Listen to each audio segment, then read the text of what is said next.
Qeveria e ardhshme, si qeveria e emergjencës, duhet të pezulloj bisedimet me Serbinë dhe implementimin e asociacionit komuna me shumicë serbe, si dhe privatizimet në KEK, PTK e në Trepish. Lëvizja vetëvendosi do të punoj e angazhohet edhe më tej që ta pamundsoj krijimin e qeverisë tonë. Në këtë drejtim do të vazhdojmë kontakt me subjekte të tjera politike për të diskutuar modalitetet për këtë qëllim. Po ashtu angazhohemi që ta nxjerrim Kosovën nga duart e korrupsionit e të krimit, si parakush për cilin do zhvillim ekonomik e demokratik në vend. Lëvizja vetëvendosje nuk hyn në bisedime për ndarjet posteve, për neve është i rëndësishëm koncepti dhe programi i qeverisës dhe ne ende nuk jemi në atë fazë.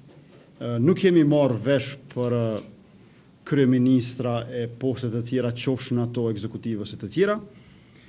Ne jemi marrë vesh që asnjëri prej nesh nuk do të hyjë në koalicion me Thaçin dhe rrjedhimisht lajmi i mirë për Kosovën është që Thaçi 3 nuk do të ketë.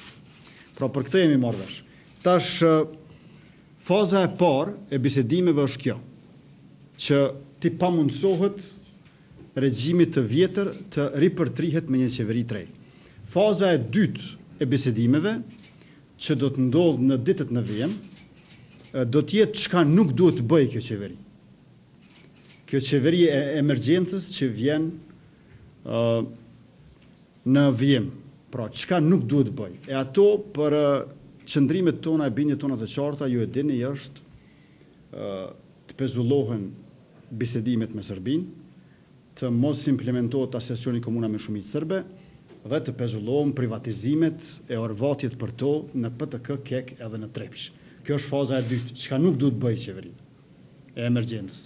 Ndërkaq çka duhet bëj ajo qeveria e emergjencës, e cila ka për detyrë ta shpëtojë shtetin e Kosovës, ajo është një fazë tretë e bisedimeve në vijim.